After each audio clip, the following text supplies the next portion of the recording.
Hello guys, நான் உங்கள் மாயா tax சேனலுக்கு உங்கள் அன்புடன் வரவேற்கிறோம். நானும் ஜானாவும். ஆக்சுவலி இன்றைக்கி நாங்கள் இந்த வீடியோ வந்து ஆன்சைட்டி பற்றி பேசுறதுக்காக நாங்கள் இது எடுக்கலை. இன்றைக்கி வந்து எங்களுக்கு ஒரு ஃபன்னான ஒரு விஷயம் நடந்துச்சு, அதை பற்றி ஷேர் பண்ணுறதுக்காக தான். அண்ட் இன்றைக்கி எங்கள் வீட்டில் வந்து எங்களோட ரிலேட்டிவ் ஒரு ஆன்ட்டி வந்திருந்தாங்க. அவங்க வந்து வந்த உடனே வந்து பாப்பாவை பார்த்தாங்க. பார்த்துட்டு அண்ட் என்னையும் பார்த்து பேசிட்டு பாப்பா கிட்ட கேட்குறாங்க. அண்டு நீங்கள்லாம் எந்த கடையில் அரிசி வாங்கி சாப்பிட்றீங்க, அண்ட் என்ன சாப்பிட்றீங்க டெய்லி அப்படின்னு கேட்குறாங்க. ஏன்னா நானும் என் பாப்பாவும் வந்து சப்பியாக இருக்கோம், குண்டாக இருக்கோம் அப்படின்னு சொல்லி, இதெல்லாம் அவங்களுக்கு தேவையாங்க சொல்லுங்கள். என் பாப்பா வந்து அதுக்கு நல்ல ரிப்ளை கொடுத்தா, நீங்கள் வாங்கி சாப்பிட்ற கடையில் தான் அரிசி நாங்களும் வாங்கி சாப்பிட்றோம், அதே சாப்பாடு தான் நாங்களும் சாப்பிட்றோம் அப்படின்னு சொல்லி சொன்னான். அண்ட் பாருங்கள், வார்த்தைகளை வந்து எப்படியெல்லாம் வந்து குண்டாக இருக்கும் அப்படின்னு வந்து சுட்டி காட்டுறாங்க.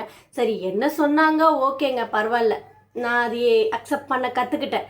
பாப்பாவை பார்த்து பாப்பா சப்பியாக இருக்கா அப்படின்னு சொல்லி அவளையும் வந்து அந்த மாதிரியெல்லாம் பேசுகிறாங்க. நம்ம சந்தோஷமாக இருந்தால் கூட நம்மளை பற்றி நம்ம நினச்சி இந்த சுற்றி இருக்கவங்க வந்து நம்மளை சந்தோஷமாக இருக்க விட மாட்டாங்க போல், ஏதாச்சும் ஒன்று சொல்லிக்கிட்டே இருப்பாங்க. ஸோ அதை பற்றிலாம் நம்ம கவலைப்படக்கூடாதுங்க. அதெல்லாம் பற்றி நம்ம கவலைப்பட்டுட்டே இருந்தோம்னா நம்மளோட லைஃபே வந்து போயிடும் மற்றவங்களுக்காகவே. ஸோ நீங்கள் அதை பற்றியெல்லாம் நம்ம வந்து யோசிக்க கூட கூடாது எங்களுக்கு. ஆனால் அந்த ஸ்பாட்டில் வந்து ரொம்ப கஷ்டமாக இருந்துச்சு, எனக்கு இருந்தது. ஆனால் என் பாப்பா வந்து சிரிச்சுக்கிட்டே தான் அதை ஹேண்டில் பண்ணான். அண்ட் நீங்களும் வந்து இந்த மாதிரியெல்லாம் ஃபேஸ் பண்ணிகிட்ருப்பீங்க, எனக்கு தெரியும். நாங்கள் இப்படி இருக்கிறது வந்து எங்களுக்கு சந்தோஷமாக தான் இருக்குது. இப்போ வெயிட் லாஸ் பண்ணணுன்னா பண்ணலாம், நான் பண்ணலாம், குழந்தைக்கு என்னங்க இருக்குது சொல்லுங்கள். அந்த மாதிரியெல்லாம் பேசுகிறாங்க. நம்மளை சுற்றி இந்த மாதிரி ஆட்கள் இருந்துகிட்டு தான் இருக்காங்க இன்னமும். ஸோ இந்த விஷயம் உங்களுக்கு ஷேர் பண்ணலாம் அப்படின்னு தோணுச்சு, அதுக்காக தான் இந்த வீடியோ நானும் ஜானாவும் எடுக்கிறோம். நீ ஏதாச்சும் பேசுறியா? சொல்லு. நீங்கள் வந்து இந்த மாதிரி எல்லாரும் உங்ககிட்ட இப்படி பேசுனாங்கன்னா நீங்கள் திருப்பி பதில் கொடுக்க கற்றுக்கோங்க. அப்புறம் வந்து நீங்கள் எதுக்காகவும் கஷ்டப்படாதீங்க. அப்படி யார் சொன்னா அப்படின்னு இது சொல்லாதீங்க. அப்புறம் உங்கள் உடம்ப பார்த்துக்கோங்க. குண்டா இருக்கிறதெல்லாம் ஒன்றும் பிரச்சனை இல்லை. யார் சொன்னால் என்ன, நம்மளுக்கு அது அழகாக இருக்குன்னா நம்ம அதை வச்சுக்கலாம். நம்ம இஷ்டம் தானே குண்டா இருக்க அப்படி இப்படின்னு. அதனால் நீங்கள் எப்போவுமே உங்கள் இஷ்டமாக இருங்க. அப்படி யார் சொன்னாங்க அதனால் நான் வெயிட் குறைக்கிறேன், அப்படி சொன்னாங்க அதனால் நான் வெயிட் குறைக்கிறேன் அப்படின்னு யாருமே நினைக்காதீங்க. எல்லாமே நம்மளோட இஷ்டம்தான்.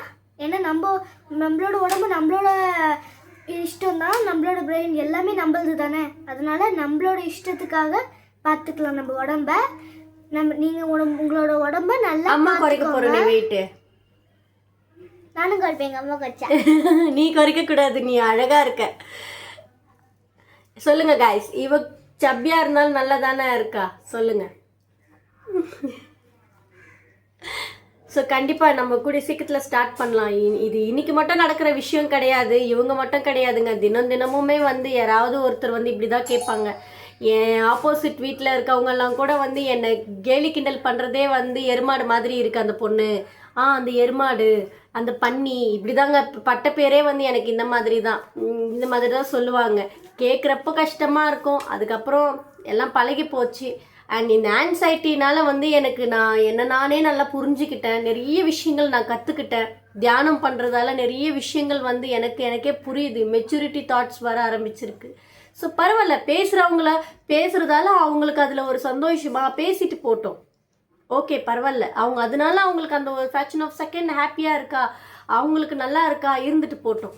நமக்கு அது பாதிக்க ஏற்படும்ன்றது அவங்களுக்கு அது தெரியல, பட் இட்ஸ் ஓகே. நம்ம அந்த மெச்சூரிட்டியாக நம்ம அதை ஹேண்டில் பண்ணிட்டு போயிடலாம். ஸோ அதனால் வந்து இன்றைக்கி அவங்க பேசும்போது கூட வந்து ஒரு ஃப்ராக்ஷன் ஆஃப் செகண்ட் ஒரு மாதிரி இருந்துச்சு. என்னடா இது, நம்மளை வீடு தேடி வந்திருக்காங்க, நம்மளை என்ன இப்படி, அதுவும் சிரிச்சுக்கிட்டே நெக்கலாக கேட்டாங்க. கஷ்டமாக தான் இருந்தது, பட் இட்ஸ் ஓகே, பரவாயில்ல. கண்டிப்பாக இந்த வீடியோ அவங்க பார்த்தாங்கன்னா அவங்களுக்கு அது தெரியும்னு நினைக்கிறேன். Anyway, thank you so much. Bye bye. Bye பாய்.